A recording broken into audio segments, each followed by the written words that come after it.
Hai sahabat Kuntut, apa kabar nih hari ini? Kali ini aku mau preview untuk review film Korea yang bergenre komedi romantis. Genre ini ringan tapi nggak ngebosenin. Tahu kan sekarang film percintaan itu gimana? Cuma yang ini unik banget sahabat, makanya aku tertarik buat review film ini.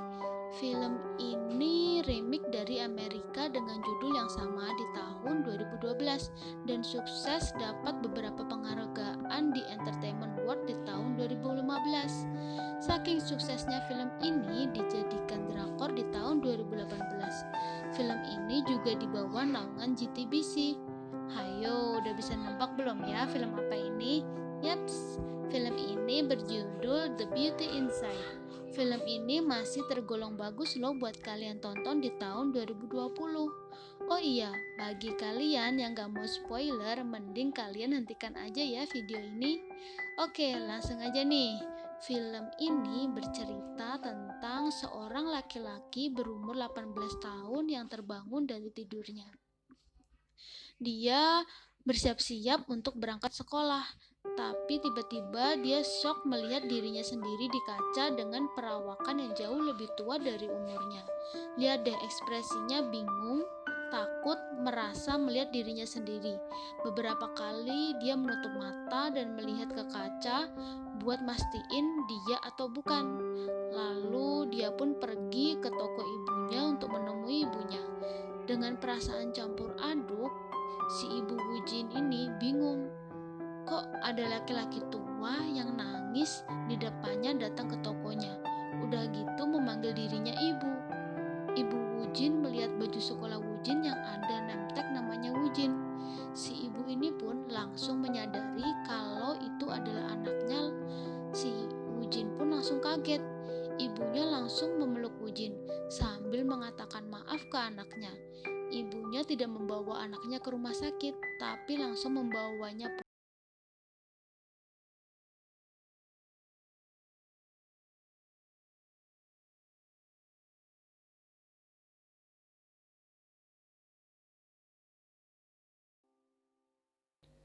Wujin harus terima kenyataan kalau setiap bangun tidurnya mukanya terus berganti-ganti. Maka dari itu dia memutuskan untuk berhenti sekolah. Dan untuk pertama kalinya Wujin ketemu sama Sunbaek. Sunbaek itu sahabat lamanya Wujin yang udah lama gak ketemu. Kalau dilihat dari tampangnya, Sunbaek ini kayak lagi mabuk. Sunbaek kira yang bukain pintu itu adalah ibunya Wujin. Padahal itu Wujinnya sendiri. Diajaklah masuk, Sunbaek ini pun mulai ngobrol nanyain kabar Wujin. Tiba-tiba ibunya Wujin yang asli datang. Bingunglah mukanya Sunbaek di sini. Diajak masuklah Sunbaek ke kamarnya Wujin dan mereka pun lihat-lihatan buat mastiin wajah sampai melontarkan pertanyaan-pertanyaan yang membuat itu benar Wujin atau bukan. Akhirnya mereka pun ketawa bareng dan untuk pertama kalinya juga Wujin tertawa setelah sekian lama.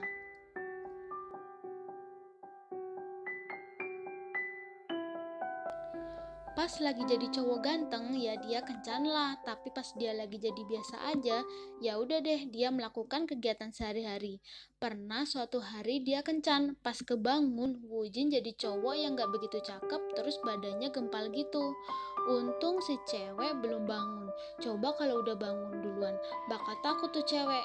Wujin pun langsung kabur ninggalin cewek itu begitu aja. Karena ketertarikan Wujin dan Sunbaek di bidang furnitur, akhirnya mereka mendirikan suatu perusahaan. Mereka namai perusahaan itu ALS. Suatu hari Wujin datang ke toko furnitur persaingnya, namanya itu Mama Studio. Mereka mencari handle meja yang pas buat meja yang sedang mereka kerjakan. Kebetulan ada salah satu staf yang menarik perhatian Wujin. Wanita itu sangat cantik, rambutnya panjang, pintar, terus kayak komunikatif gitu.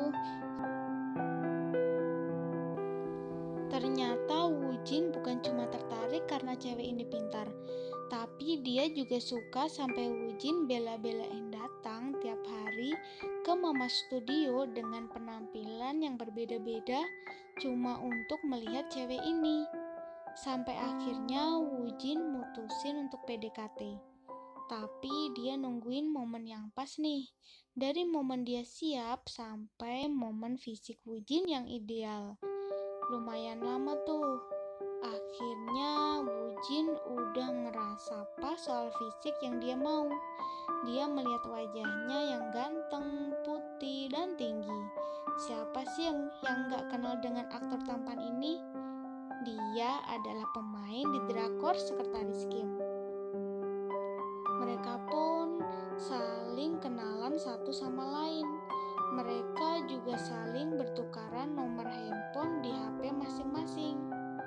Tapi sebelum itu, Wujin ngajak wanita itu jalan. Pas dia keluar, beli salah satu furnitur di Mama Studio. Wujin juga ngajak jalan ke pabriknya ALX. Mereka pun juga keluar makan bareng.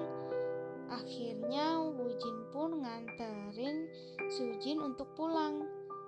Terus lanjutlah mereka lewat SMS. Saat itu Wujin mutusin untuk gak tidur karena dia takut nih mukanya akan berubah kalau dia baru bangun. Dan gak seganteng itu lagi. Mereka melewati beberapa hari berlalu untuk PDKT gitu. Di hari ketiga, pas mereka jalan, Wujin nganterin Yisu ke rumah. Wujin akhirnya nekatin diri untuk nyium si Yisu. Kemudian pulanglah Wujin naik kereta. Ketiduranlah dia. Pas bangun-bangun, Wujin kaget melihat dirinya di kaca. Gara-gara itu, akhirnya rencana mereka buat besok pagi, buat saling ketemu, akhirnya gagal semuanya. Walaupun sebenarnya Wujin tuh datang di tempat itu. Yisu pun menunggu kedatangan Wujin yang tidak datang-datang. Yisu yang belum tahu apa-apa tentang Wujin, ya akhirnya mereka gak ketemu deh. Saking kangennya Wujin dengan Yisu, akhirnya dia pun ngelamar jadi pemagang di Mama Studio supaya bisa ketemu dan dekat lagi sama Yisu. Di sini Wujin lagi jadi cewek cantik. Pas jam pulang kerja, Wujin dia nyamperin si Yisu. Dia bilang, apa malam ini kamu ada acara? Yisu agak kaget gitu sih, apalagi pas Wujin terusin ngomong, kamu masih inget dengan Kim Wujin? Akhirnya itu dia bawalah Yisu sama Wujin dengan bentuk fisik perempuan ke rumahnya Wujin untuk jelasin kalau sebenarnya yang ada di hadapannya itu adalah Wujin. Tapi pas dijelasin gitu, Yisu kayak nggak percaya gitu. Kalau dilihat dari ekspresinya sih di sini lebih takut kali ya. Akhirnya Yisu pun pergi deh. Tapi berhubung itu nggak kalah kangen juga, di beberapa hari kemudian dia datang lagi ke rumah Wujin buat mastiin cerita itu bener apa enggak. Dan itu bener adanya. Yang bukain pintu itu cewek Jepang yang sebenarnya itu adalah Wujin. Sampai suatu hari perusahaan Mama Studio bikin acara bosnya minta dikenalin sama pacarnya Yisu. Datanglah Wujin dengan muka yang super ganteng. Abis itu si bos baru percaya kalau Yisu punya pacar. Pas Yisu lagi ngumpul bareng teman-temannya, tiba-tiba mereka nanyain Wujin dan Wujin disuruh datang lagi. Dan disinilah untuk pertama kalinya mereka berantem. Waktu Wujin datang, Yisu suruh nebak di mana Wujin berada. Yisu pun melihat sekelilingnya, tapi Yisu tetap tidak bisa menebak Wujin yang mana. Karena selama mereka jalan, cara Yisu mengenali Wujin yaitu dengan genggaman tangan dan tatapan mata Wujin. Dari situlah Yisu tahu kalau itu Wujin. Kalau bukan karena itu, Yisu tidak mengenali Wujin. Di saat Yisu kebingungan, Wujin memegang tangan Yisu. Tapi pada saat itu, Yisu malah menepis tangan Wujin.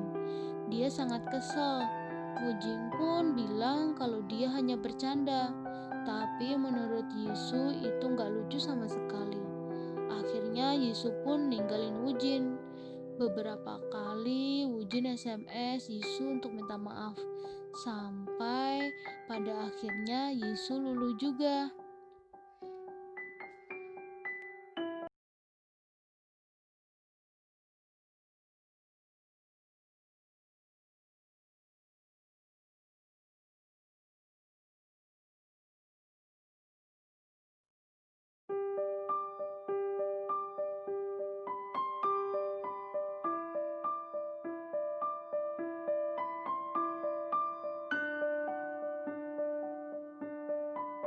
cincinnya dari kayu.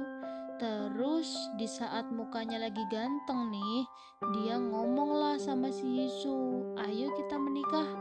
Yisu bukannya happy tapi malah sedih karena sebelumnya dia dengar dari bosnya kalau ada rumor yang bilang kalau dirinya itu suka jalan sama cowok yang beda tiap harinya. Dari situlah Yisu mulai stres dan kayak ada beban. Akhirnya dia ke psikiater. Dia ceritain semua masalah kegalauannya. Sampai akhirnya Yisu dikasih obat penenang sekaligus obat tidur supaya dia bisa tidur. Di dalam mobil, Yisu tampak tertekan sama lamaran Wujin. Akhirnya Yisu pun ngeluarin obat, terus minum obat itu di depan Wujin. Wujin yang lihat langsung merasa bersalah karena lagi-lagi Wujin cuma mikirin perasaannya sendiri, gak mikir gimana ke depannya kalau mereka harus sampai menikah. Tapi di situ Wujin juga belum tahu obat yang Yisu minum itu obat apa karena tiba-tiba Yisu pingsan di antara terlalu banyak minum obat atau saking tertekannya sama lamaran Wujin. Setelah itu Wujin datang ke ibunya buat curhat. Kenapa dia bisa jadi kayak gini? Nah, di sini nih ibunya mulai cerita tuh karena ternyata ayahnya Wujin punya penyakit yang sama persis sama Wujin, yang berganti-ganti muka gitu. Setiap harinya di situ ibunya cerita kalau ayahnya terakhir ninggalin surat buat pergi dari hidup mereka berdua supaya nggak jadi beban. Dari situ Wujin sama Yisu masih menjalani hari-hari seperti biasa. Mereka tetap jalan bareng walaupun pas mereka lagi sendiri mereka sama-sama galau. Suatu hari Wujin datang ke tempat kerja Yisu. Pas jam pulang kerja, lagi di pertengahan jalan, tiba-tiba Wujin bilang kalau kita putus aja ya. Karena sepertinya emang ini yang terbaik, pesan Wujin dan harapannya sih supaya berhenti minum obat itu. Wujin ninggalin Yisu di tengah jalan. Sambil sedih, Yisu pelan-pelan lanjutin hidup normalnya. Dan semua kenangan mulai dari foto-foto sampai barang-barang pemberian Wujin disimpan dan enggak pernah dibuka-buka lagi. Mereka benar-benar lost contact. Sampai akhirnya bos Yisu ngasih suatu produk bangku yang terasa familiar sama Yisu, ditambah lagi si bos bilang kalau perancangnya itu gak mau nunjukin identitas aslinya. Di situ Yisu merasa yakin kalau perancangnya ini tuh si Wujin karena ternyata produk tersebut diproduksi oleh ALX. Untuk urusan pekerjaan bangku itu, Yisu akhirnya datang sendiri ke pabrik ALX dan ketemu sama Sunbike. Sunbike sepertinya ngerasa nggak nyaman sama kedatangan Yisu. Dia lihatlah satu produk yang ada tulisan dari negara manakah itu diimpor. Terus Yisu nanya sama Sunbike, bagaimana kabarnya Wujin? Tapi nggak dijawab. Sampai Yisu lihat lagi tulisan di kayu itu, terus bilang, "Ceko, jauh sekali Wujin pergi." Pas pagi Yisu sampai di tempat kerja. Yisu dengerin lagu yang dulu pernah didengerin bareng Wujin. Terus Yisu langsung mikir kalau rasa sakit yang selama ini dia rasain gak ada apa-apanya dibanding yang Wujin rasain. Dan di negara Ceko sana ada Wujin yang sibuk dengan desain-desain bangkunya. Setiap hari kirim-kirim barang, tapi di tengah kesibukannya, Wujin sering banget mikirin orang-orang terdekatnya di Korea, terutama si Yisu. Di sini Wujin sampai berganti-ganti muka beberapa kali. Sampai pada akhirnya ada yang mencat bel rumah. Pas pintu dibuka ternyata itu Yisu. Awalnya Wujin enggak mau ngaku kalau dia itu Wujin. Yisu beralasan kalau dia mau lihat-lihat furnitur. Kalau enggak salah satunya yaitu karya Lea Furniture. Yisu masuk ke dalam rumahnya dan dia semakin yakin kalau yang dia lihat itu Wujin. Wujin pun bertanya, "Kamu masih kesakitan?" Dijawablah sama Yisu, "Lebih menderita tanpa kamu dibanding dengan rasa sakit itu." Keren banget deh film ini, sampai bisa buat yang nonton tuh ke bawah suasana. Setelah itu, mereka pun akhirnya memutuskan untuk bersama-sama. Mereka jalan bareng lagi. Yisu mau ngejalanin hari-hari sama Wujin tanpa peduli kata orang-orang. Mereka pun hidup bareng. Ingat kan cincin yang dibuat sama Wujin yang dibuat dari kayu yang sempat disimpan sama Wujin pas dia mutusin untuk pergi dari hidup Yisu.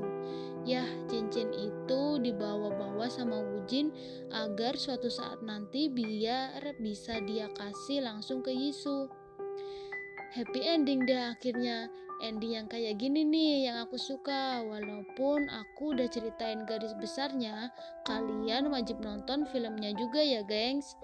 Oke, makasih ya yang udah nonton sampai selesai. Waalaikumsalam warahmatullahi wabarakatuh. Bye bye.